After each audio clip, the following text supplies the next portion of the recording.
Un maniaque du combat ne vit que pour une chose, toujours affronter plus fort que soi. Dès l'instant où Jade Alahan a mis les pieds sur le ring, chaque match s'est terminé par la mise KO de son adversaire. Jusqu'au jour où il s'est soudainement retrouvé transporté dans le monde d'un jeu vidéo. Un monde d'un niveau de difficulté extrêmement élevé, où les chevaliers et les mages appartiennent à deux factions. Celles-ci sont totalement incompatibles. Le corps qu'il a investi appartenait au jeune maître. Point de la plus puissante famille de mages. Mais comme il était né sans aucun pouvoir magique. Point il fut abandonné dans une prison dirigée par des chevaliers. Pourtant, lorsque le gardien a incité les détenus à l'attaquer. Point il les a tous mis au tapis à main nue. Cette sensation a instantanément ravivé son désir de défier les plus forts. Une fois de plus.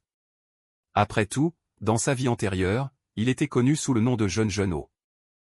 La légende invaincue du monde du combat, même à la quarantaine.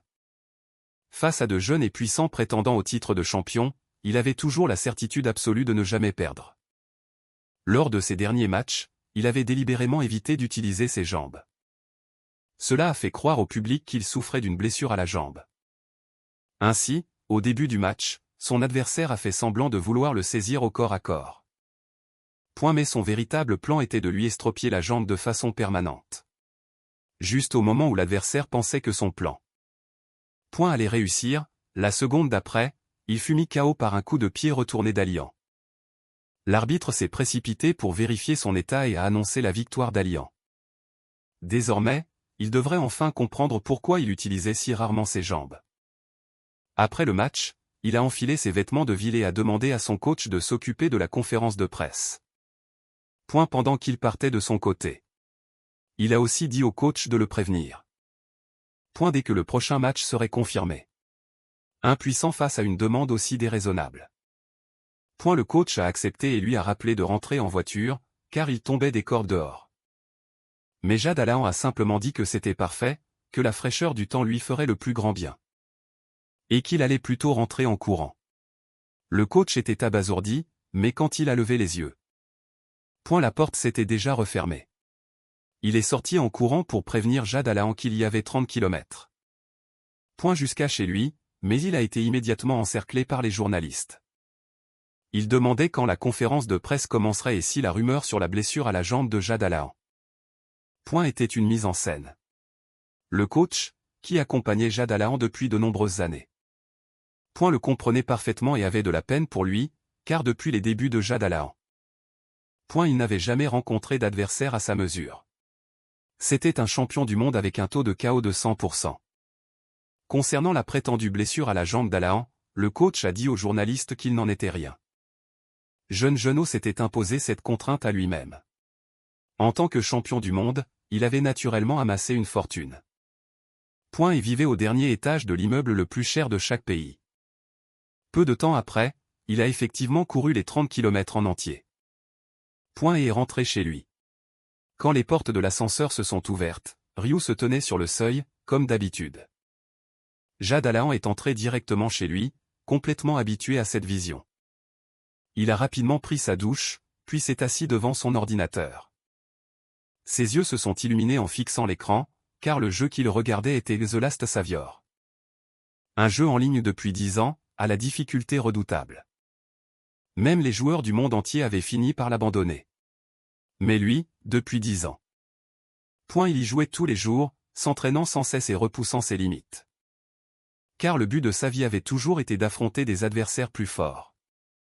Pourtant, dans la réalité, cet objectif s'était évanoui depuis longtemps. Mais ici. Il pouvait de nouveau ressentir le frisson d'être le challenger. Au moment même où il pensait ne pas réussir à finir le niveau aujourd'hui. Il voyait la barre de PV du boss final tomber à presque 0. À ce rythme, il était sur le point de gagner, mais il ne voulait pas vraiment que le jeu se termine si vite. Dans son cœur, il encourageait silencieusement le roi démon à chaque mouvement que celui-ci faisait. Mais il les parait tous avec facilité. Il ne comprenait pas pourquoi. Les mouvements du boss étaient si monotones aujourd'hui. Chacune de ses attaques faisait mouche sans effort. Même s'il n'arrêtait pas de crier « Allez !» devant l'écran. Ses mains ne cessaient d'exécuter des enchaînements spectaculaires. Finalement, Jade Alahan a profité d'une ouverture du roi démon. et a commencé à charger son attaque ultime. Son chi a jailli, prenant la forme d'un lion bleu. La seconde suivante, il a porté le coup de grâce. Avec un carillon, le système l'a informé que le défi était une réussite. À cet instant, il est devenu un champion dans 2 mondes. Après avoir quitté le jeu, il a fermé les yeux et a réfléchi en silence. Soudain, il a violemment claqué sa souris contre l'écran, car il n'avait aucune idée de qui il pourrait bien affronter maintenant. Était-il censé défier un ours brun? C'est alors qu'un éclair doré a illuminé le ciel. Il s'est vite retourné pour voir ce qui se passait. L'éclair doré semblait avoir des yeux. Et fonça droit sur lui. Quand il rouvrit les yeux, il pleuvait à verse. Les alentours étaient bruyants. Et il n'avait aucune idée de pourquoi il se trouvait dehors. À ce moment-là, quelqu'un lui a tapoté l'épaule et lui a dit: Numéro 218, ce n'est pas le moment de rêvasser. Dépêche-toi de sortir d'ici. Ça fait un moment que je t'appelle, qu'est-ce que tu fabriques? Il ne savait pas qui était cette personne, ni où il se trouvait exactement. Puis il remarqua le numéro 172 imprimé sur la chemise d'un homme. Non loin de là, un groupe de personnes portant le même uniforme courait vers une grande porte. Et l'emblème sur le drapeau accroché au mur lui semblait étrangement familier. Le numéro 172 continuait de le secouer en disant « Reprends-toi. Tu veux rester enfermé ici pour toujours? Aujourd'hui est peut-être notre dernière chance. » C'était la dernière chance de s'échapper de cet endroit immonde. Appelé Keloin. Au moment où Jade Alahan entendit le mot « Keloin », ses yeux s'écarquillèrent, même si le numéro 172 le traînait par le col. Il était toujours perdu dans ses pensées. Il se demandait s'il rêvait. Mais tout semblait bien trop réel. Ce n'était certainement pas un rêve. Se pourrait-il que il soit réellement entré dans le jeu auquel il jouait? Et en tant que prisonnier, qui plus est? Alors qu'il était tiré en avant par le numéro 172, quelque chose lui traversa soudain l'esprit. Il s'arrêta net et dit à l'homme d'attendre. Il lui demanda s'il ne trouvait pas ça étrange. Si c'était vraiment Keloin, la sécurité ne serait jamais aussi laxiste. Le numéro 172 lui expliqua que c'était parce que le directeur Clark n'était pas là. Il était parti précipitamment un peu plus tôt, alors c'était leur chance. Mais à la place, Jade Alahan l'attrapa par le col et le tira dans la direction opposée. Ignorant ses cris de panique. Si ce que le numéro 172 disait était vrai, Jade Alahan pouvait comprendre le plan. Mais son instinct de champion du monde lui disait qu'il ne devait absolument pas passer cette porte, puisque le numéro 172 avait essayé de l'emmener avec lui. Au lieu de fuir seul, Jade Alahan se dit qu'il pouvait aussi bien lui sauver la vie. En retour, même s'il ignorait quel lien cet homme avait avec l'ancien propriétaire de son corps. À cet instant, la porte s'ouvrit enfin. Les prisonniers, comme s'ils voyaient la liberté, se sont rués en avant. Mais soudain, un bras vola dans les airs. L'homme en tête de file s'effondra à genoux, agrippant son membre sectionné. Et devant lui se tenait le directeur Clark en personne. D'un air méprisant, le directeur ordonna à ses hommes. Pour tuer toute cette vermine, les soldats derrière le gardien-chef lancèrent l'assaut. Aussitôt, le massacre de tous les prisonniers qui avaient tenté de s'échapper commença. Le numéro 172 ne comprenait toujours pas pourquoi le gardien-chef était là. Mais Jade Alahan lui dit que c'était un piège et lui ordonna de se taire et de courir. Après un long moment, le massacre prit enfin fin et le gardien-chef ordonna aux prisonniers restants de se rassembler. Grâce à son intuition de champion, Jade Alahan et le numéro 172 survécurent. Ayant survécu par miracle, le numéro 172 ne put s'empêcher de baisser la tête en fixant les cadavres au sol. Une vague de nausée lui monta à la gorge, et il finit par se pencher pour vomir. À ce moment-là, un garde s'approcha de lui asséna un violent coup de pied et dit « Je ne t'avais pas dit de ne pas bouger ?» À en juger par la situation. Dans une telle atmosphère, il n'épargnerait même pas les enfants. Un autre massacre pouvait éclater à tout moment, et si cela arrivait, Jade Alahan devrait aussi se battre. Puis, le gardien-chef se posta devant Jade Alahan et lui dit qu'il avait de la chance. Il ajouta que non, que Jade Alahan n'avait probablement même pas eu le courage de s'enfuir, après tout. Les mages sont des lâches et c'est une honte de les affronter. Se penchant tout près. Il continua, tu regretteras de ne pas être mort aujourd'hui, Jad Alahan. Sur ce. Le gardien-chef tourna les talons et s'éloigna. Jad Alahan baissa la tête. Et vit son reflet dans une flaque d'eau. Son nom était donc Jad Alahan. Une semaine passa rapidement dans la prison. Il n'y avait qu'une seule tâche à accomplir ici. Empiler des tours de pierre. Un travail absurde, uniquement destiné à tourmenter les prisonniers. Pendant ce temps, il commença également à comprendre le corps qu'il habitait désormais. Premièrement, le corps était extrêmement faible, âgé d'environ 15 ans, et soulever ne serait-ce qu'une de ses pierres. Le laisser l'essouffler. Deuxièmement, quand il essayait secrètement d'utiliser la magie la nuit. Il n'obtenait aucun résultat. Cela le déconcertait grandement. En tant qu'héritier de la plus puissante famille de mages, comment Jad Alahan pouvait-il être incapable d'utiliser la magie? À cet instant, Jad Alahan comprit enfin pourquoi on l'avait jeté ici. Évidemment, la famille Jad Alahan avait largement le pouvoir de faire une chose pareille. Puis un garde lui ordonna de déplacer la tour de pierre de l'autre côté. Le garde s'assit non loin derrière lui pour surveiller son travail, mais franchement, combien de temps cela allait-il durer? L'heure du dîner arriva peu après. Depuis son arrivée, il entraînait son corps tous les jours, et pourtant la nourriture était toujours aussi infecte. Le numéro 172 s'approcha avec son plateau et demanda si Jad Alahan ne mangeait pas son pain aujourd'hui non plus. Jad Alahan le lui tendit. Le pain est un glucide de piètre qualité. C'est pourquoi il n'en mangeait presque jamais. Le numéro 172 le dévora sur le champ. Tous les autres prisonniers évitaient Jad Alahan, mais ce gamin était différent. Le symbole de la plus puissante des familles de mages, celle de Jad Alahan, étaient ses yeux rouges. Les rumeurs disaient que ses yeux étaient maudits pour avoir tué trop de gens. Et que quiconque croisait son regard mourait peu après. Jad Alahan et le numéro 172 avaient à peu près le même âge et étaient même compagnons de cellule. Bien qu'il ait perdu ses souvenirs originels.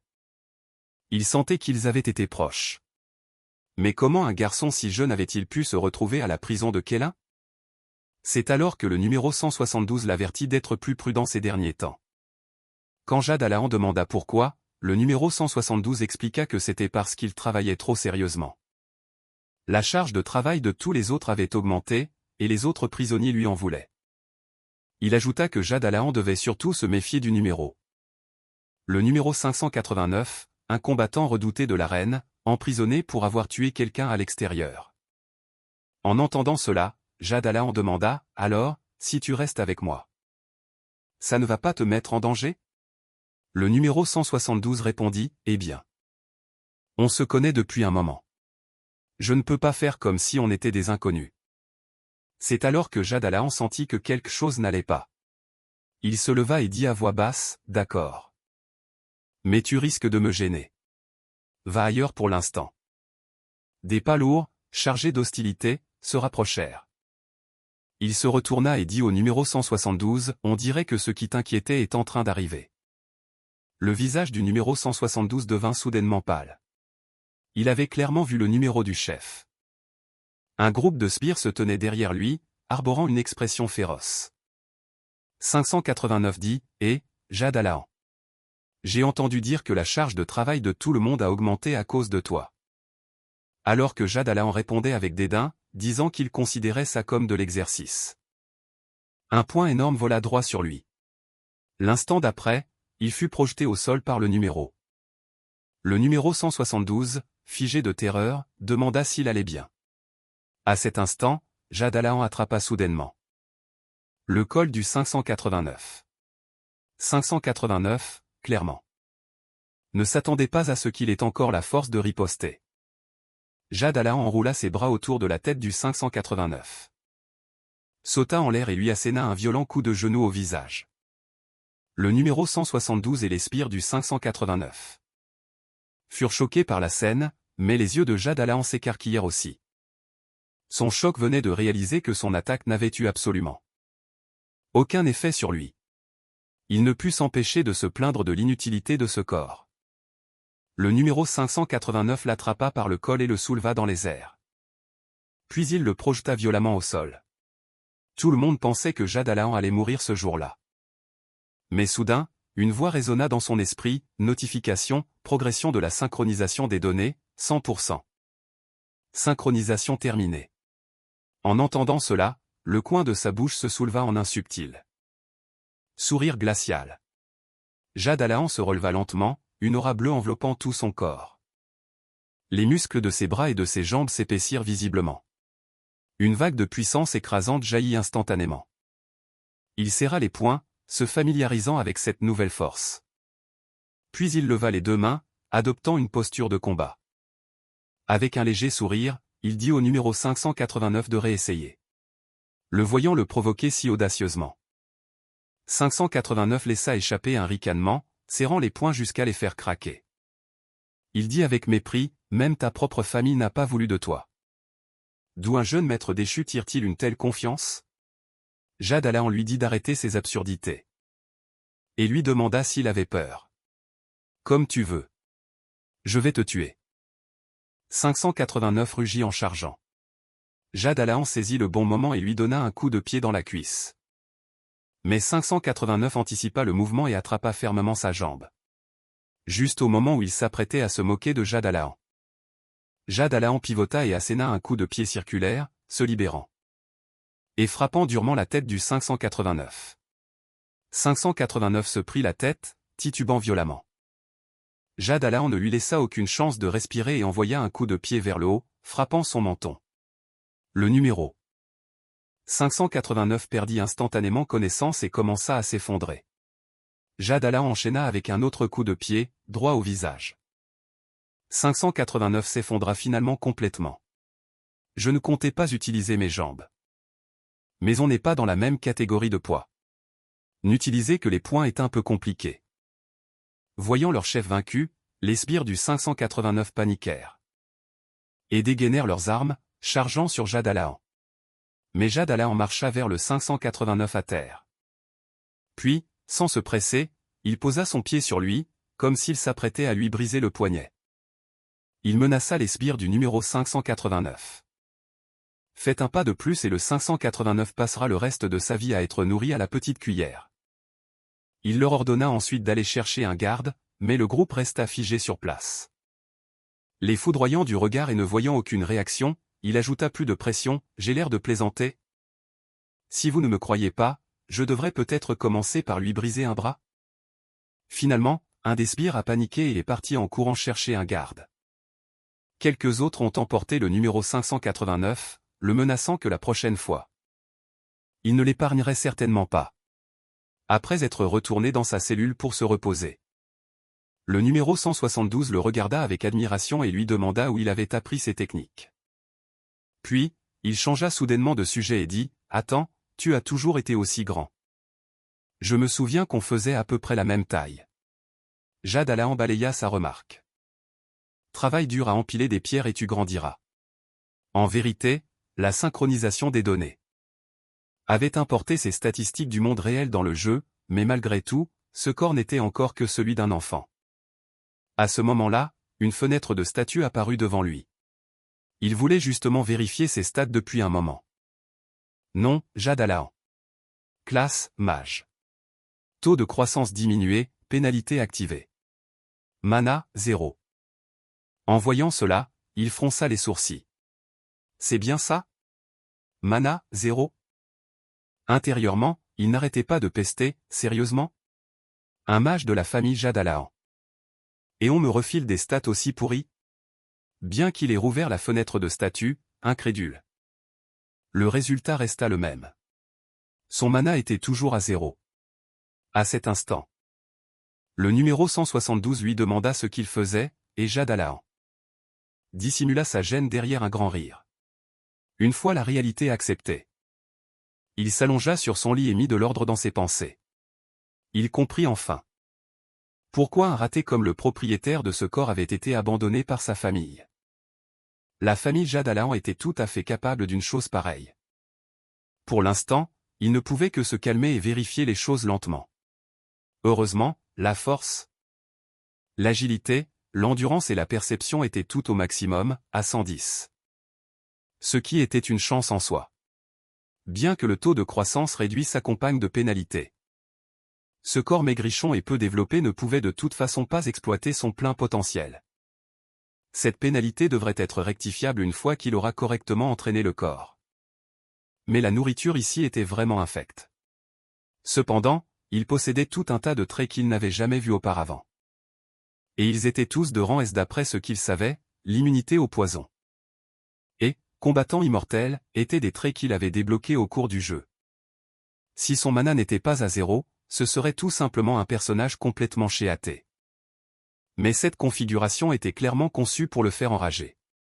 Après avoir analysé la situation, il se redressa. Il s'occuperait du reste plus tard. Il devait bien y avoir un moyen de résoudre ce problème de mana.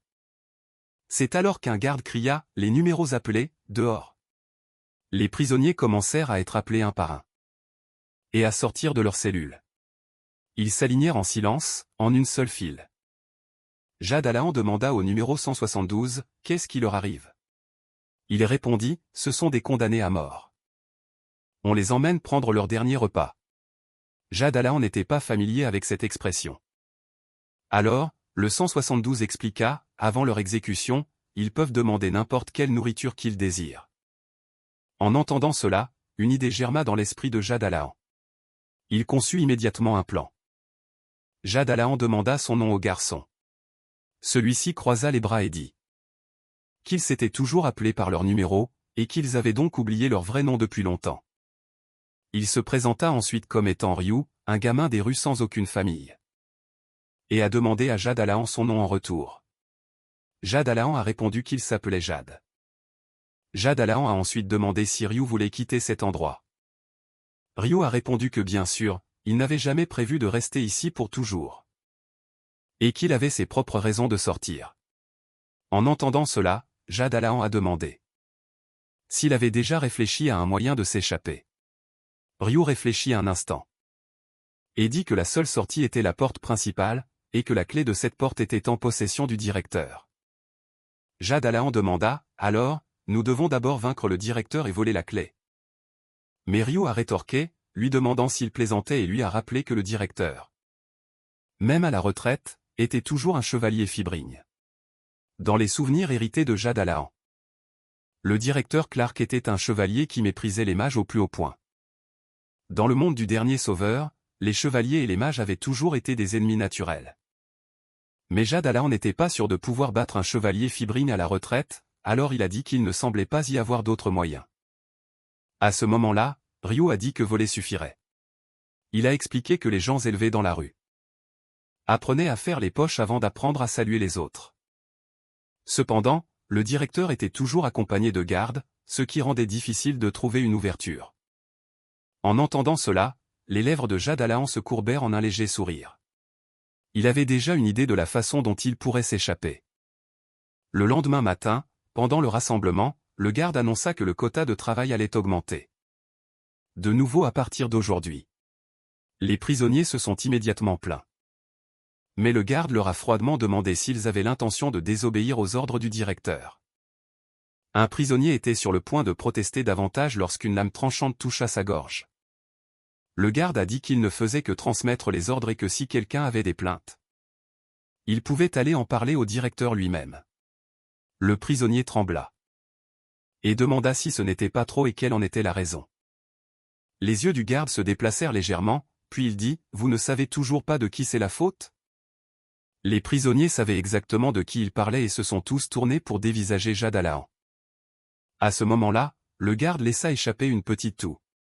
Il se retourna et s'éloigna, en disant qu'il allait fumer une cigarette et revenir. Ryu s'approcha nerveusement de Jade Alahan, murmurant que quelque chose clochait, mais Jade Alahan lui dit simplement de rester en retrait. Jade Alahan pensa en lui-même, le directeur ne peut probablement pas agir ouvertement. Alors il a provoqué une émeute en espérant que les autres détenus me tueraient. L'incident d'hier a peut-être aussi été arrangé par lui. Un chevalier honorable utilisant des tactiques aussi immondes. Et maintenant, même le garde est du côté des détenus. Cette situation ne peut plus être gérée. Comme hier. Ryu ne pouvait qu'espérer qu'il n'arriverait rien. Jade Alahan. Les détenus semblaient être parvenus à un consensus et commencèrent à se rapprocher de lui. Jade Alahan est resté détendu et a même dit « Je comprends votre réaction. Mais c'est vraiment inévitable. » Ces paroles les ont complètement rendus furieux. Ils ont brandi leurs poings et se sont rués sur lui comme une vague déferlante. L'instant d'après, Jade Alahan a bondi dans les airs et a asséné un violent coup de genou au détenu en première ligne. L'homme a été projeté en arrière, ralentissant la charge des autres. Mais les détenus restants l'ont immédiatement encerclé et l'ont cerné. Jade Alahan a levé les poings et a souri. Parfait. J'avais justement besoin de me défouler. Venez tous. En un éclair, les détenus ont attaqué de toutes parts. Jade Alahan s'est souvenu que pendant les combats en cage, il avait toujours trouvé que s'occuper des adversaires un par un était trop pénible. Il préférait les affronter tous en même temps, alors il avait ardemment désiré une situation exactement comme celle-ci. Un contre plusieurs, commenta-t-il nonchalamment. Vous pourriez être un peu plus agressif. À cet instant, il perçut un mouvement soudain du coin de l'œil et esquiva aussitôt. Évitant de justesse le coup d'un agresseur derrière lui, il frappa en arrière avec son coude, l'écrasant contre le menton de l'attaquant. Puis, il se glissa dans la foule, vif comme l'éclair. Partout où ses poings et ses pieds s'abattaient, les détenus tombaient au sol, hurlant de douleur. Non loin de là, Ryu observait la scène, assistant à un massacre totalement à sens unique. Il était stupéfait, incapable de croire que la personne avec qui il avait vécu au quotidien était aussi incroyablement forte. À ce moment-là, le numéro 589 apparut derrière Ryu, l'attrapa et lui ordonna de le suivre. Mais Jade Alahan n'avait aucune idée de ce qui arrivait à Ryu. Il était complètement absorbé par le combat. Face à sa férocité, les détenus restants sortirent des couteaux, mais il ne montra aucune peur. Pour lui, le frisson d'esquiver les attaques, l'adrénaline de porter un coup net. C'était exactement la raison pour laquelle il était tombé amoureux des sports de combat. Intérieurement, il rugissait d'excitation, encore. Encore. Allez, venez. Mais quelqu'un derrière lui cria, « Hé, Jade Alahan. Arrête de faire le malin et va crever en silence. Tu devrais mieux t'occuper de tes amis. » Derrière cet homme, le numéro 589 tenait Ryu fermement. En voyant ça, la colère monta en Jade Alahan. Pourtant, il se contenta de sourire. Espèce de déchet. Tu viens de faire une très grave erreur. L'homme qui se tenait derrière le numéro 589 laissa échapper un gloussement sinistre. Tu devrais t'estimer heureux de m'affronter. Je suis un chevalier du second cercle. Et toi, Aaron? Quelqu'un qui n'a même pas de mana, tu n'as qu'une seule issue, la mort. Sur ce, il bondit en l'air, son épée levée pour frapper. Je me décalai sur le côté, esquivant le coup. Son attaque ne frappa que le vide. Mais quand il releva la tête, il vit que j'avais déjà mis à terre le numéro 589 et sauvé Ryu. Sa voix tremblait. Impossible. Qu'est-ce que tu viens de faire? Tu ne peux même pas utiliser la magie. Je répondis nonchalamment, ce n'est pas de la magie.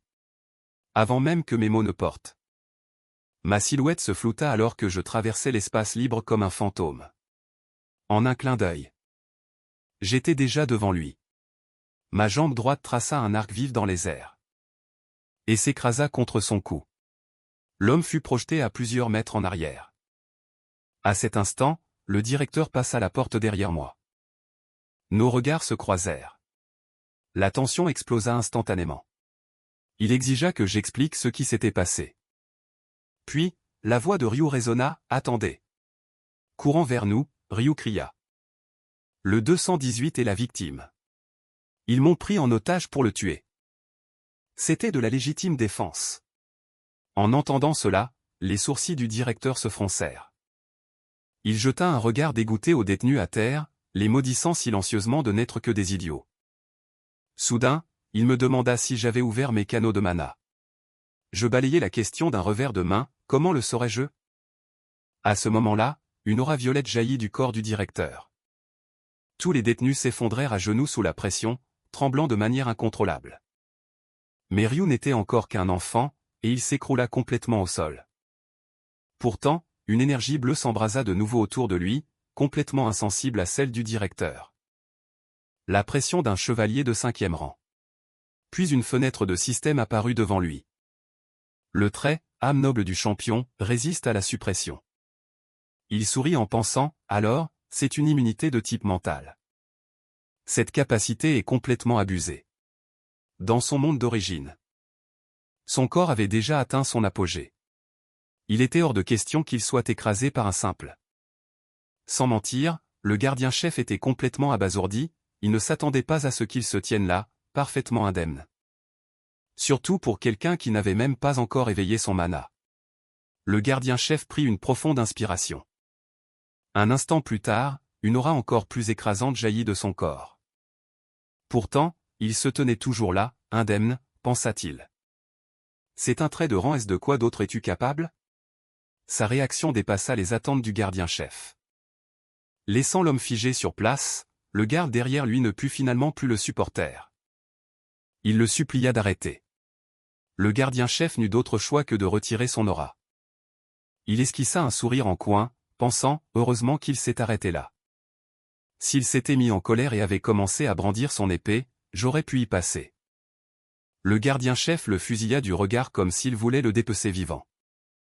Finalement, il ne put que leur ordonner de reprendre le travail avant de tourner les talons, l'air sombre. Mais celui-ci interpella le gardien-chef, disant qu'il avait quelque chose à lui dire. Le gardien-chef se retourna, furieux, demandant ce qu'il voulait. Il expliqua qu'il en avait marre d'empiler des cailloux et d'être constamment sur le qui-vive. À s'inquiéter des attaques des autres détenus. Alors, j'ai décidé d'aller mourir. Ryu eut des sueurs froides en entendant cela et demanda précipitamment de quoi Alain parlait. Mais Jade Alain l'ignora et continua, comme je l'ai dit, je vais devenir un condamné à mort. Le gardien-chef demanda, incrédule, tu comprends ce que ces mots signifient, n'est-ce pas? Si tu changes d'avis plus tard, je ne te pardonnerai jamais. Jade Alain releva le menton avec indifférence. Peur que je le regrette? Tu veux l'enregistrer avec un orbe de cristal? Les yeux du gardien-chef s'illuminèrent instantanément. C'était exactement ce qu'il voulait. Il se tourna immédiatement. Et ordonna à ses hommes d'apporter l'orbe de cristal. Jade Alain poursuivit calmement. J'ai entendu dire que le dernier repas permet de manger ce que l'on veut. Alors je vais décider maintenant. Mon dernier repas sera du bœuf de l'état de Bella, et je veux en manger jusqu'à ce que mon estomac explose. Les gardes derrière le gardien-chef affichèrent tous des expressions choquées. L'un d'eux murmura, comment quelque chose d'aussi cher pourrait être servi à un condamné à mort? Le bœuf de l'état de Bella était l'un des aliments les plus rares de l'Ast Savior. Son goût était si bon que des descriptions comme « la force jaillit après en avoir mangé » ou « ce combat peut assurément être gagné maintenant » apparaissaient souvent, et dans certaines quêtes, des joueurs soudoyaient même des PNJ avec. Les mains sur les hanches, Jade Alain dit, je paie avec ma vie, ce n'est pas trop demandé, n'est-ce pas? Mais je veux celui de rang S si vous essayez de m'arnaquer, tout est annulé. Ryu intervint de nouveau, tu acceptes vraiment la peine de mort? C'est seulement à ce moment que Jade Alain se souvint de lui. Il pointa Ryu du doigt, il vient aussi. Préparez-en assez pour que nous puissions manger tous les deux jusqu'à en mourir. Le gardien-chef ordonna à ses hommes d'exécuter la demande. Se disant que puisque Jade Alain allait mourir de toute façon, il pouvait bien accepter. Des sueurs froides coulaient sur le visage de Ryu alors qu'il balbutiait, et mon opinion dans tout ça? Et c'est ainsi qu'un monde où seul Ryu était lésé vit le jour. Durant les jours suivants, Jade Alain ne travailla pas du tout. Il se contenta de manger les rations des gardes. Et se concentra sur son entraînement. Pendant ce temps, Ryu était complètement perplexe. Il ne comprenait pas pourquoi Jade Alain continuait à s'exercer alors qu'il était condamné à mort. Mais la vraie raison pour laquelle Jade Alain avait choisi cette voie était que l'Ast Savior avait un système spécial. Quand une stat atteignait sa valeur maximale de 100, toute nouvelle expérience se déverserait automatiquement dans les stats restantes. Et puisque toutes ces stats, à l'exception du mana, étaient déjà à 100, cela signifiait que chaque bribe d'expérience qu'il gagnait ici se déverserait directement dans son mana. C'est alors qu'un garde arriva et appela Jade Alain et Ryu. Le visage de Jade Alain s'illumina de joie, tandis que Ryu se tenait la tête et se lamentait misérablement. Un festin complet de bœuf de Bellast était déjà disposé sur la table. Les steaks grésillants brillaient d'un éclat irrésistible. Ryu dévora la nourriture, les larmes coulant sur son visage. C'est si bon. Je n'ai jamais rien mangé d'aussi délicieux de ma vie. Alahand lui rappela de ne pas oublier à qui il devait cela. Mais pour Jade Alahand, les effets spéciaux du bœuf comptaient bien plus que son goût. À ce moment-là, des pop UPS du système apparurent à plusieurs reprises, l'informant qu'une partie de sa pénalité était réduite. Il pouvait le sentir clairement. L'expérience qui avait été bloquée pendant des jours affluait maintenant d'un seul coup. Le premier objectif est atteint. Le prochain, c'est celui-là. Pendant ce temps, un garde informa le directeur que le dernier repas avait commencé. Et le directeur ordonna que personne ne soit autorisé à les approcher. Après avoir parlé, le directeur plongea dans une profonde réflexion. Incapable de comprendre ce qui s'était passé ce jour-là. Son expression. Il n'avait pas l'air d'endurer quoi que ce soit. C'était plutôt comme s'il ne pouvait absolument pas être maîtrisé. Même s'il était à la retraite, le directeur était toujours un chevalier redoutable. Et il refusait de croire qu'un jeune mage dont le mana n'était pas encore libéré puisse résister à son aura. Il jeta un coup d'œil au bracelet à son poignet et jura qu'il rendrait l'humiliation à Jade Alahand au centuple. Peu de temps après, Jade Alahand et Ryu avaient complètement liquidé toute l'assiette de bœuf de Bélast. Ryu rota et dit : Maintenant, je peux mourir sans regret. Jade Alahand gloussa. C'est justement maintenant que tu ne peux pas mourir. Il serra les poings. Après avoir mangé à sa faim, il sentait une énergie débordante. J'ai vraiment envie de tester cette force, tout de suite. À cet instant, la porte s'ouvrit brusquement. Ils tournèrent tous les deux la tête en même temps. C'était le directeur. Jade Alahand dit : Quoi ? On a déjà tout mangé. Le directeur s'avança vers eux. Pas à pas. Numéro 218, Jade Alahand. Jade Alahand eut un sourire narquois. Qu'est-ce qui ne va pas ? En colère parce qu'on ne vous en a pas gardé ? Le directeur le foudroya du regard. Jade Alahand n'était qu'un morveux qui se reposait sur sa lignée pour se montrer arrogant. Il tendit la main et attrapa l'épaule de Jade Alahand, puis il dit froidement : Je vais m'assurer que ton visage agaçant souffre. Il ne ciblait pas Jade Alahand seulement parce que c'était un mage, mais parce qu'il était un Jade Alahand. La lignée des Jade Alahand était l'une des plus puissantes familles de mages. Et le directeur voulait obtenir de lui des informations confidentielles. Si elles étaient assez précieuses, elles pourraient le libérer de cette prison isolée. Jade Alahand remarqua enfin que quelque chose clochait. Le directeur portait un outil magique. La seconde suivante, Clark déchaîna à nouveau son aura, l'écrasant avec une confiance absolue. Il dit : Voyons comment tu gères ça cette fois-ci, avant de voir Jade Alahand sourire. Calmement, nullement affecté. Ryu se dirigea en titubant vers le directeur, mais celui-ci l'envoya à terre. D'une seule gifle. Ayant trop mangé, Ryu s'effondra et se mit à vomir. Il dit au directeur d'arrêter là, que c'était suffisant, mais le directeur refusa de céder. Et leva son autre main. Il appuya ses deux mains sur les épaules de Jade Alahand, augmentant la pression. Jade Alahand perdit finalement patience face à ce harcèlement constant. Repoussant la main du directeur. Je t'ai déjà dit d'arrêter. Si tu veux me tuer, alors exécute la sentence de mort correctement. Arrête de t'amuser comme ça. Le directeur se figea, incapable de comprendre comment. Même avec un outil magique, il ne pouvait toujours pas maîtriser Jade Alahand, qui n'avait même pas libéré son mana. Il commença à se douter de quelque chose. Jade Alahand pouvait être au moins d'un cercle supérieur à lui, mais il ne pouvait pas l'accepter. Se persuadant que cette force ne pouvait provenir que de la lignée de Jade Alahand. Après tout, atteindre les 5 cercles était une chose pour laquelle il s'était entraîné toute sa vie. Pourtant, il n'arrivait toujours pas à forcer ce jeune mage à s'agenouiller. C'est alors que Jade Alahand demanda nonchalamment : Tu as fini tes petits tours ? Le gardien baissa la tête et réfléchit en silence. Finalement, il se retourna pour partir et l'avertit : Votre exécution aura lieu demain matin. Même un Jade Alahand ne peut défier les lois de Sa Majesté l'Empereur. Profitez bien de votre dernière nuit. Plus tard. Le gardien Clark était assis, écrivant tout ce qui s'était passé dans son carnet. Bien qu'il ne puisse pas comprendre entièrement le phénomène, il pensait que cela pourrait être une information précieuse pour les chevaliers en service. Soudain, une vague d'épuisement le submergea. Il avait poussé son mana à la limite et utilisé un outil magique, laissant son corps complètement vidé. Il s'effondra et s'endormit sur le champ. Retour dans la cellule de Jade Alahan et Ryu. Ryu ouvrit enfin les yeux. Après avoir subi de plein fouet l'attaque d'un gardien renforcé par un outil magique. Son jeune corps n'avait tout simplement pas pu supporter. Jade Alahan lui demanda comment il se sentait. Ryu répondit qu'il avait encore la nausée. Comme s'il pouvait vomir à tout moment. Jade Alahan loua son travail. Ryu sourit fièrement, sortant la clé qu'il avait volée de la manche du gardien. Jade Alahan lui dit qu'il s'en était bien tiré. Après tout, pour une personne ordinaire, faire quelque chose d'aussi dangereux demandait du cran.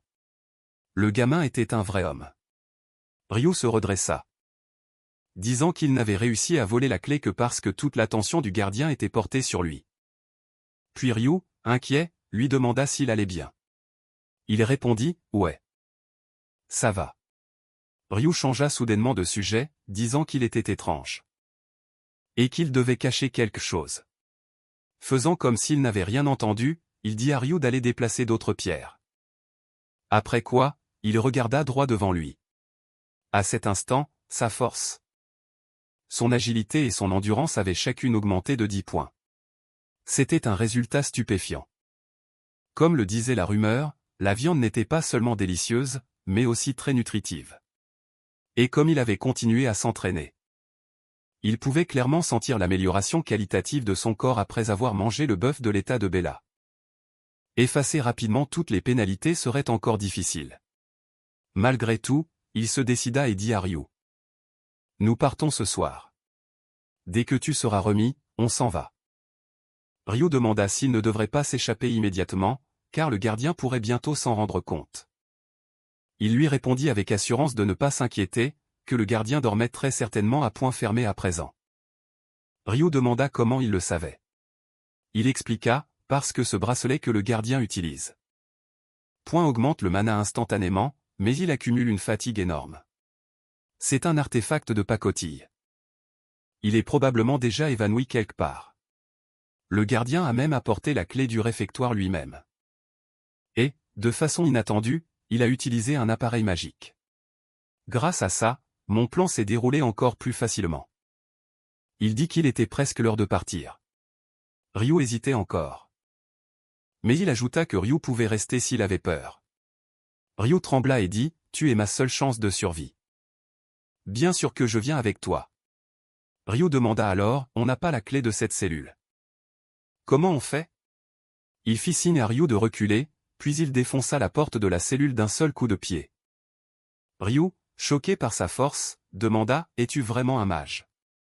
Soudain, 2 gardes à proximité furent attirés par le bruit et exigèrent de savoir ce qu'il faisait. Il ricana, répondant « Quoi d'autre, à votre avis ?» Évidemment.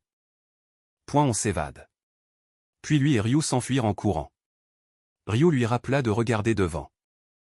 Un groupe de gardes se tenait à la porte principale. Il fonça en avant, criant par-dessus son épaule. « N'arrête pas, continue de courir. » Un premier garde s'est précipité. L'épée levée, au moment où ils se sont croisés, le garde a abattu son arme. Il a esquivé le coup en pivotant agilement son corps, puis a attrapé le visage du garde à une main. Et l'a projeté violemment en arrière. Le garde s'est écrasé sur le groupe qui se trouvait devant, les ralentissant tous. Le garde de tête, abasourdi, s'est figé sur place, le visage déformé par la rage et l'incrédulité. Mais il était déjà juste devant lui. Paume levée, il l'a frappé droit à la gorge. Les veines du garde se sont instantanément gonflées alors qu'il laissait échapper un « argue » étouffé. Incapable de parler. Mais il ne s'est pas arrêté, il a immédiatement glissé derrière le garde. Puis a foncé vers les gardes derrière lui. Ceux-ci, déjà ébranlés par sa force, n'ont pas osé riposter. Il a bondi comme un coureur de haie, frappant au passage le garde qu'il avait projeté plus tôt. En atterrissant, il s'est accroupi pour esquiver l'attaque d'un autre garde. Puis un coup de pied crochet retourné a percuté ce garde en pleine tête. Il a finalement atterri avec stabilité. Un autre garde l'a attaqué, épée levée. Il a de nouveau esquivé avec aisance, posant une main au sol. Il a pivoté pour décocher un coup de pied circulaire fulgurant qui s'est écrasé sur la tête du garde. Puis il a bondi et a violemment plaqué le garde au sol. Il a jeté un œil en arrière. 2 gardes fonçaient sur lui, épée levée. Au lieu de la peur, une lueur d'excitation a traversé son visage. Il a souri en un instant. Sa jambe a fusé et a frappé les 2 gardes en même temps, à la vitesse de l'éclair. Ryu, qui le suivait, était abasourdi par ce dont il venait d'être témoin. Le temps que le directeur soit réveillé en catastrophe par les gardes, tout ce qu'il a vu était un parterre d'hommes blessés. Pendant que les 2 autres s'étaient déjà échappés par la porte principale. Furieux.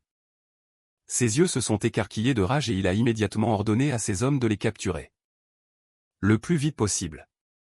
Pendant ce temps, dans le village voisin de Moda, un petit œil observait les environs à travers la fente d'un tonneau en bois quelconque. Après avoir confirmé qu'ils avaient semé les gardes à leur trousse, lui et Ryu ont soulevé le couvercle et ont sorti la tête. Il a demandé à Ryu où ils étaient. Ryu a expliqué que c'était un petit village nommé Moda, le seul campement près de la prison. Il a ensuite demandé, les gardes ne viendront-ils pas ici en premier? Ryu a répondu, on n'a pas le choix. La ville est trop loin. Tant qu'on se fond dans la masse. On devrait être en sécurité. Il a dit qu'il suivrait les indications de Ryu, puis a demandé ce que Ryu cherchait. Ryu a sorti des vêtements du tonneau et a dit, ça t'ira parfaitement. Mêlé. Il a froncé les sourcils et a demandé, tu étais vraiment obligé de choisir quelque chose. Point qui me fait ressembler à un mendiant. Ryu a expliqué, il y a des mendiants partout ici. C'est le déguisement le plus sûr. Une fois le déguisement terminé, Ryu lui a dit de ne pas bouger pendant qu'il allait chercher quelques trucs. Il a demandé, tu as de l'argent au moins. Comment tu vas te procurer quoi que ce soit? Ryu a souri fièrement et a répondu, pourquoi j'aurais besoin d'argent? Il s'est dit en lui-même. La façon de penser de ce gamin est vraiment différente des autres. Ryu lui a rappelé une fois de plus de ne pas s'éloigner, disant qu'il reviendrait vite. Ajoutant qu'il était son compagnon après tout. Jade Alahan est resté silencieux. Il n'était vraiment pas sûr si Ryu était quelqu'un en qui il pouvait avoir confiance. 1 heure plus tard, Ryu est finalement revenu. Jade Alahan a demandé ce qu'il avait apporté. Ryu a sorti une lentille qui change de couleur et la lui a posée sur l'œil. Leurs pupilles cramoisies sont devenues bleues, fonctionnant comme des lentilles de contact cosmétique. Ryu a expliqué que les pupilles rouges étaient la marque distinctive de la famille Jade Alahan. Et bien trop voyants, ils avaient dû les cacher dans le sud. Cependant, c'était le territoire des Bahar, et le bleu était la couleur la plus populaire. Parmi ces nobles pompeux, même la couleur des yeux était considérée comme une décoration. En entendant cela, Jade Alahan plongea dans une profonde réflexion. Il connaissait extrêmement bien la famille Bahar. Son personnage principal dans le jeu avait été Torres Bahar, et il avait terminé le jeu avec ce personnage. Dans ce monde, les mages appartenaient aux Alahan, et les maîtres d'épée aux Bahar. Là où les 2 lignées se méprisaient, même la couleur des yeux était un symbole de division. Ryu le conduisit ensuite à un abri qu'il avait trouvé sur le chemin du retour. Allongé dans une écurie, Jade Alahan ne cessait de s'interroger sur sa situation. Comment les choses avaient-elles pu en arriver là? À un moment, il avait ouvert les yeux et s'était retrouvé dans le jeu, et en plus, il était prisonnier. Maintenant, il dormait dans une écurie et ne comprenait toujours pas. Point pourquoi Ryu insistait pour le suivre. Ryu l'appelait son compagnon. Pourtant, la cible du gardien était clairement lui, rester à ses côtés n'annonçait que du danger. Malgré tout, Ryu était un pickpocket né dans la rue, vif et utile. Et Alahan avait besoin de cette aide en ce moment. C'est pourquoi il avait choisi de rester avec lui. Mais même ainsi, il n'était pas sûr de pouvoir vraiment lui faire confiance. Au même moment, Ryu était également éveillé, perdu dans ses propres pensées. Le lendemain matin, la lumière du soleil filtrant à travers les fentes de l'écurie réveilla Jade Alahan. La nuit dernière, il avait fait trop sombre pour y voir clair, et Jade Alahan ne s'était jamais attendu. Point à finir par dormir dans un endroit aussi sale et nauséabond. Ryu s'assit également. Il s'étira paresseusement en disant que Jade Alahan faisait vraiment honneur à son statut de noble. Était-il mal à l'aise dans un endroit pareil? Jade Alahan répondit. Point que personne n'aimerait rester dans un lieu comme celui-ci. Ryu acquiesça, disant que tout le monde ne faisait que des compromis avec la réalité. Jade Alahan se leva et dit que ça n'irait pas. Il devait d'abord gagner de l'argent. Au minimum, il devait se remplir l'estomac. Ryu lui demanda comment il comptait s'y prendre. Éviter le regard des gardes était déjà assez difficile. Il suggéra même à Jade Alahan d'apprendre le métier de pickpocket. Jade Alahan refusa avec assurance. Et il dit à Ryu de l'aider à trouver un endroit. Ryu, perplexe, demanda où. Et Jade Alahan répondit, l'arène. Ryu découvrit rapidement où se trouvait l'arène clandestine. À cet instant, deux hommes costauds se battaient férocement sur la scène. La foule en bas rugissait sauvagement, les acclamant. Ryu était si effrayé par la scène. Point que des sueurs froides coulaient dans son dos. Il demanda si Jade Alahan s'était trompé d'endroit. Jade Alahan répondit fermement que non, c'était précisément ici. Le combattant à la peau mate. Point mordit le trapèze de l'homme aux cheveux longs, mais ce dernier répliqua d'un coup de poing brutal. L'homme à la peau mate s'ajusta rapidement et chargea de nouveau. Seulement pour être frappé à la taille par un autre coup puissant. Jade Alahan avait d'abord pensé. Point que cet endroit n'abriterait que de simples bagarreurs de rue, mais le niveau était en fait assez bon. Ryu, de son côté, ne voulait qu'une chose, partir au plus vite. L'homme aux cheveux longs lança une autre attaque, indirecte. Point qui s'abattit sur le visage du combattant à la peau mate. Avant que ce dernier ne puisse reprendre son souffle. Point une rafale de coups s'abattit sur lui comme une volée de boulets de canon. Ryu s'apprêtait à dire à Jade Alahan qu'il devrait partir. Ikki était bien plus fort que les prisonniers de Karakin. Mais quand il se retourna, Point Jade Alahan avait disparu. Tout le public était sous le choc. Point sans voix devant ce qui venait de se passer. Car Jade Alahan avait nonchalamment arrêté le coup de poing d'Ikki.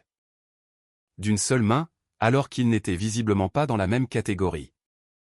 Jade Alahan dit à Ikki qu'il n'avait pas remarqué que l'homme à la peau mate s'était déjà évanoui. Et qu'il ne devait pas s'acharner. Ikki était complètement stupéfait. Incapable de comprendre qui osait lui parler de cette façon, tandis que Ryu était pétrifié d'incrédulité. Se demandant pourquoi ce cinglé de Jade Alahan avait sauté sur le ring. Jade Alahan se tourna vers l'arbitre et lui demanda s'il avait été soudoyé. L'issue du combat était évidente, pourquoi est-ce que ça continuait? N'était-ce pas contre les règles? À cet instant, Ikki se dégagea violemment de sa poigne. Il lui demanda ce que Jade Alahan cherchait à faire, craignant secrètement que si ce garçon était un noble, les choses pourraient devenir compliquées. Mais Jade Alahan répondit simplement, ça ne se voit pas. L'arène entière devint silencieuse. Tous les regards étaient rivés sur Jade Alahan. Attendant sa réponse. Alahan expliqua qu'il n'était qu'un mendiant. Venu des rues. La seconde d'après, il fut submergé par un torrent d'insultes de la part de la foule. Mais il s'en fichait complètement. Il annonça qu'il prendrait ses responsabilités et qu'il affronterait ce type lui-même. Était-ce acceptable? Il dit à tout le monde de se préparer. Il allait leur offrir un combat intéressant. C'est alors que Ryu accourut, paniqué. Débitant ses mots en rafale, il supplia Jade Alahan de ne pas combattre Ikki. Disant qu'Ikki était le plus fort ici et qu'il était absolument impossible que Jade Alahan puisse gagner. Jade Alahan, excédé par ses jérémiades, se gratta la tête. Tout en ordonnant à Ryu de parier tout ce qu'il possédait sur sa victoire. Ryu allait continuer à le raisonner, mais Jade Alahan le coupa. Ryu, après ça, on s'achète du bœuf. On en mangera jusqu'à en crever. Le combat commença peu après. Mais pas un seul spectateur ne soutenait Jade Alahan. Ikki, de son côté, conclut intérieurement que ce mendiant était un fou irrécupérable. Mais soudain, il perçut quelque chose de différent. Le garçon, bien qu'âgé d'à peine 15 ans, avait un regard sans aucune trace d'immaturité. Sa respiration était anormalement calme et régulière. Mais ce qui le frappa le plus, c'était la posture d'Alahan. Elle était complètement différente de toutes les autres, agressive, mais stable, sans la moindre faille. Ikki sentit soudain une tension monter en lui. Avait-il vraiment peur d'un mendiant? La honte et la colère s'emparèrent de lui, et il fonça, attaquant Jade Alahan le premier. Mais la seconde suivante, le poing de Jade Alahan avait déjà percuté sa joue. Du sang coula du nez d'Ikk tandis qu'il le fixait, incrédule. Jade Alahan garda sa posture de combat, marmonnant pour lui-même que quand on frappe, il ne faut pas ramener son poing à l'épaule. Un coup de poing doit partir de la garde et viser droit sur l'adversaire. Il faut prendre le chemin le plus court et rapide. Léger, net, direct. Et enchaîner vite. En ajoutant de temps en temps une frappe plus lourde avec le poids du corps. Ikk fut projeté en arrière, traversant le ring en volant. Du sang et des dents giclèrent de sa bouche. Dans les gradins, Ryu, qui priait en silence pour Jade Alahan, ouvrit lentement les yeux en entendant les exclamations de surprise de la foule. Il vit Ikk, couvert de blessures, tenant à peine debout. Tandis que Jade Alahan, parfaitement indemne, se déplaçait avec aisance. Ryu était abasourdi. Sans voix. Il n'aurait jamais imaginé que Jade Alahan puisse réellement vaincre Ikk. La vision d'Ikk commençait à se brouiller. Tout devant lui devenait flou. Jamais il n'aurait imaginé perdre contre un gamin. De toutes ses forces, il lança un coup de poing désespéré. Mais Jade Alahan l'esquiva facilement. Il ne parvenait pas à comprendre. Pourquoi était-il incapable d'esquiver ces coups qui paraissaient si brouillons? Après tout, c'était inévitable. Ils appartenaient à deux mondes différents. Finalement, Jade Alahan lui asséna un coup de poing en pleine poitrine. Ikk fut projeté une fois de plus. Cette fois, il n'allait plus se relever. Jade Alahan se tourna vers l'arbitre et lui demanda ce qu'il attendait. Voulait-il que lui aussi ignore les règles? Le regard de l'arbitre dériva vers le bord de l'arène. Comme s'il attendait un signal quelconque. Après l'avoir reçu, il leva la main de Jade Alahan et le déclara vainqueur. Mais Jade Alahan ne ressentait aucune joie. Il ne s'était même pas échauffé. S'il avait su, il se serait un peu plus retenu. Après avoir quitté la scène, lui et Ryu se rendirent au bureau des finances de l'arène. Pour récupérer leur récompense, mais ils constatèrent que le montant était incorrect. Il demanda directement à l'employé s'il pensait que les jeunes ne savaient pas faire un simple calcul. L'employé agita vivement les mains, insistant sur le fait qu'il leur avait donné la totalité de la somme. Mais Jade Alahan sentait que quelque chose clochait. Impossible que la somme soit si faible. Ryu, qui se tenait à côté de lui, évitait son regard, l'air clairement coupable. Quand Jade Alahan lui demanda combien il avait parié, il ne s'attendait pas à une telle réponse. Ryu n'avait pas tout misé. Ryu expliqua qu'il n'aimait pas les jeux d'argent et qu'il devait économiser pour le dîner. Alors qu'ils se disputaient, une femme les interrompit, accompagnée de deux grands gardes du corps. D'un ton enjôleur, elle dit qu'elle voulait seulement parler à Jade Alahan. Jade Alahan la reconnut. C'était la femme que l'arbitre n'avait cessé de regarder du coin de l'œil. Il lui demanda donc qui elle était. Réalisant qu'il ne la connaissait pas, elle en déduisit que ce devait être sa première fois ici. Et se présenta, Elena, la gérante de cette arène. Alors qu'elle s'apprêtait à redemander s'ils pouvaient discuter, Jade Alahan et Ryu lui tournèrent le dos sans la moindre hésitation. Ryu, qui semblait la connaître, jeta un regard en arrière. C'est à ce moment que les deux gardes du corps barrèrent la route à Alahan. Totalement imperturbable, Jade Alahan leur demanda s'ils voulaient finir comme le type de tout à l'heure. Ils pouvaient les clouer au lit pour plusieurs jours, mais ils ne bronchèrent pas. De toute évidence, ils étaient loyaux envers cette femme. Elena prit alors la parole derrière eux. Elle expliqua que l'Ikk que Jade Alahan venait de battre était un champion qu'elle avait elle-même recruté dans la métropole. Il devait donc comprendre pourquoi elle tenait à lui parler. Elle ajouta qu'elle le laissait partir pour aujourd'hui. Mais qu'il se reverrait très bientôt. La prochaine fois, ils pourraient discuter plus tranquillement. Car elle aimait les gens forts. Jade Alahan resta silencieux, complètement indifférent à ses paroles. Après cela, Jade Alahan et Ryu allèrent dans un restaurant de barbecue. Ryu, affamé, rappela tout de même à Jade Alahan de ne surtout pas contrarier la femme de tout à l'heure.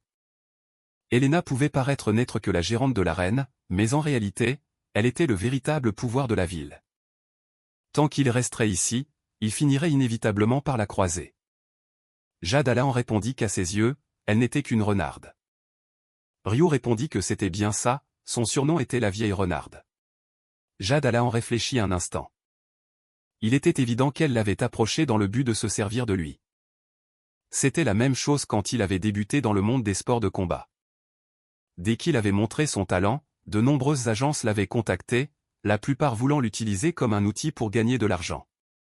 Après tout, il était même tombé dans quelques arnaques. À l'époque, il n'était qu'un jeune de la campagne plein de rêves. Il avait eu la chance de rencontrer son agent actuel. Celui qui a fait de lui un champion. Grâce à lui, Jad Alain n'était plus un enfant. Il n'était pas du genre à se laisser abuser, c'était un champion. Un champion qui avait livré d'innombrables batailles pour atteindre le sommet. Un vieux renard. Ils allaient voir qui était le plus expérimenté. À ce moment-là, le serveur apporta une portion individuelle de bœuf du domaine Bell. Ryu s'apprêtait à dévorer son plat, mais Jad Alain l'arrêta. Il lui dit que c'était un faux. La couleur et le persillage n'avaient rien à voir, mais Ryu ne voyait aucune différence. Jad Alain lui expliqua qu'à bien y réfléchir, c'était étrange.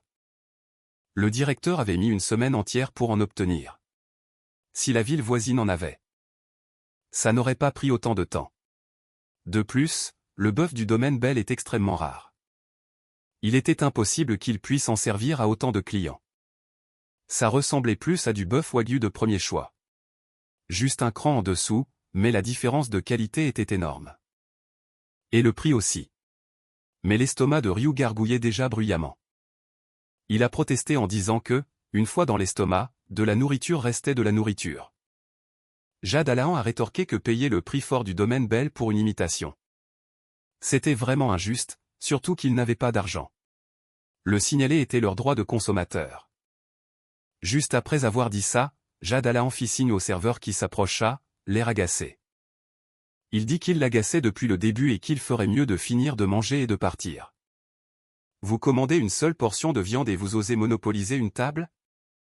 Jad Alain répondit froidement que la viande était un faux.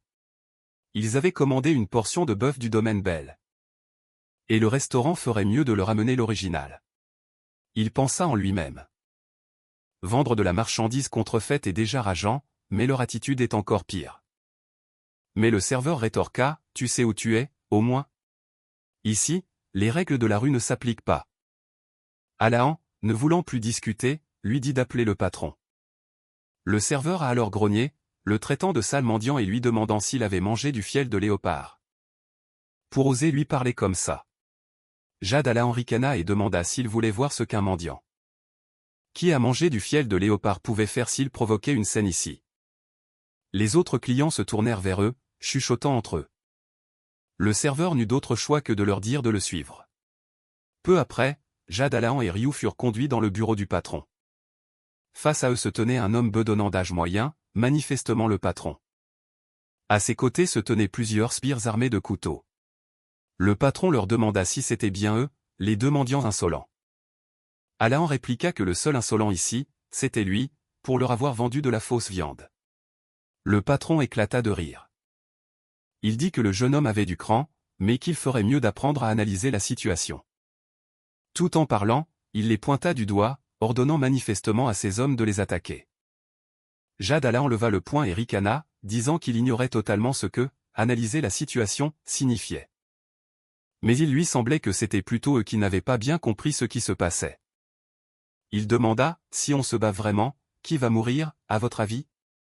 Les sbires, pensant qu'il bluffait, foncèrent sur lui, leurs lames brandies. Mais Jad Alain se débarrassa d'eux sans le moindre effort. Bientôt, le dernier sbire fut lui aussi mis KO. Le patron, si calme au début, était maintenant en sueur froide. Il n'en croyait pas ses yeux. Ryu, tout fier, déclara que c'était bien fait pour eux, et leur demanda s'ils savaient qui était Jad Alain. Celui qui a vaincu Ikk. Le patron avait déjà entendu une rumeur à ce sujet. La rumeur disait qu'Ikk avait été vaincu par un mendiant, mais il s'en était moqué. Il comprenait maintenant que c'était vrai et demanda nerveusement ce qu'il voulait. Jad Alain répondit calmement qu'ils allaient enfin pouvoir discuter convenablement. Il voulait juste le dédommagement qu'il méritait. Il ajouta qu'il était une personne raisonnable. En levant deux doigts, il précisa que le dédommagement se ferait sous deux conditions. Premièrement, que dorénavant, on lui rembourserait son argent à la seconde. Chaque fois qu'il mangerait du bœuf ici, ce serait le patron qui paierait. Et vu les prix exorbitants, le propriétaire était stupéfait par les exigences d'Alain. Il se demandait comment quelqu'un pouvait agir en bandit, mais il n'eut d'autre choix que d'accepter. Plus tard dans la soirée, ils avaient gagné pas mal d'argent et décidèrent donc de loger dans une meilleure auberge. Ryu se laissa tomber sur le lit moelleux en agitant les bras avec excitation. Il dit que c'était la première fois qu'il s'allongeait sur un lit aussi doux, puis il se tourna vers Jade Alain et dit « Jade. T'as été incroyable tout à l'heure. Ce truc sur les droits des consommateurs, ça fait vraiment noble. » Jade Alain s'allongea également et expliqua « Si l'affaire s'ébruite accidentellement. C'en est fini de son restaurant. Pour quelqu'un qui n'a aucune carte en main. La table de négociation, c'est l'enfer. » Ryu se mit à rire. C'était la première fois qu'il voyait le visage de quelqu'un devenir aussi rouge. Il n'arrêtait pas de remercier Alain, qui lui dit simplement de dormir. Après un long moment, le silence se fit dans la chambre. Ryu ouvrit lentement les yeux, se redressa et demanda à voix basse si Jade Alain dormait. N'entendant aucune réponse, il eut la confirmation que Jade Alain dormait bel et bien. Il descendit du lit sur la pointe des pieds, enfila ses vêtements en silence, puis s'approcha lentement de la porte. Prêt à partir. À cet instant, Jade Alain ouvrit les yeux. Mais il ne se leva pas pour le suivre. Quelques jours plus tard, à midi, Ryu, à peine réveillé, dit qu'il avait faim et demanda quand est-ce qu'ils allaient manger. Mais Jade Alain ne s'était pas reposé une seconde depuis son réveil, il n'avait pas arrêté de faire de l'exercice. Ryu lui demanda si les mages détestaient transpirer d'habitude, et s'ils s'entraînaient juste parce qu'ils n'avaient pas de magie. Jade Alain répondit, « Ouais, c'est un peu ça. » Après avoir parlé, il regarda droit devant lui et fit apparaître le système, pensant que, peu importe combien de fois il vérifiait son statut chaque jour, rien ne changeait. Il commençait à se demander s'il était maudit. C'était peut-être parce que passer de 0 à 1 signifiait créer quelque chose à partir de rien. Cette étape prenait forcément du temps, et une fois le premier point acquis, les choses devraient aller plus vite. Bien sûr, ce n'était que ce qu'Alain espérait. Le voyant dans ses pensées, Ryu demanda avec inquiétude ce qui n'allait pas. Jade Alain se leva et dit que son entraînement du matin était terminé. Il devait aller manger. Ryu, tout joyeux, demanda ce qu'ils allaient manger aujourd'hui. Jade Alain eut un petit rire et dit qu'il mangerait du bœuf, que ça faisait un bail. Le visage de Ryu s'illumina aussitôt. Il n'avait pas mangé de bœuf depuis 3 jours. La raison était simple. Même l'effronterie a ses limites si on veut éviter les problèmes. Et surtout, ils avaient mangé 10 portions le premier jour, donc il leur restait largement assez d'argent. Jade Alain baissa la tête et demanda combien de pièces d'or il leur restait. Ryu répondit, « Pas beaucoup, les prix en ville sont extrêmement élevés. » Jade Alain resta silencieux. Pensant qu'après avoir joué à ce jeu pendant 10 ans, il s'y connaissait forcément en économie. Claquer 50 pièces d'or en quelques jours seulement, c'était comme les jeter par les fenêtres. Ce gamin semblait penser que, parce qu'il était né noble, il ne devait rien connaître à la vraie vie. Bien qu'Alain ne sache pas ce que Ryu cachait. Il ne montrait aucun signe de trahison, donc il valait mieux faire semblant de ne rien remarquer. Peu après, un subordonné ouvrit la porte du bureau du propriétaire du restaurant de barbecue, annonçant que les deux étaient arrivés. Le propriétaire, Chong-Fu, était un homme dont l'orgueil dépassait de loin la tolérance. Il ne pouvait supporter d'être humilié par un gamin. Son expression devint cruelle alors qu'il demandait. Lorsque Jade Alain et Ryu arrivèrent dans le salon privé, tout avait été préparé comme demandé. La table était déjà remplie de plats à base de bœuf, et même les serveurs les traitaient poliment. Après le départ du serveur, Jade Alain demanda pourquoi tout le monde était si amical. Ryu ne s'en souciait guère et se demanda si c'était parce qu'ils avaient changé de vêtements. Mais Jade Alain sentait toujours que ce n'était pas une raison suffisante. Jade Alain réfléchit un instant. Il n'avait vu personne ressemblant à un assassin en entrant et l'intérieur du restaurant ne semblait pas différent d'avant. Il n'arrivait pas à comprendre ce qu'il manigançait. À ce moment, Ryu lui demanda s'il n'avait pas faim. Et lui tendit un râpe de laitue qu'il venait de préparer, mais à l'instant où Jade Alain l'accepta, une pensée lui traversa l'esprit. Il ordonna de toute urgence à Ryu de tout recracher.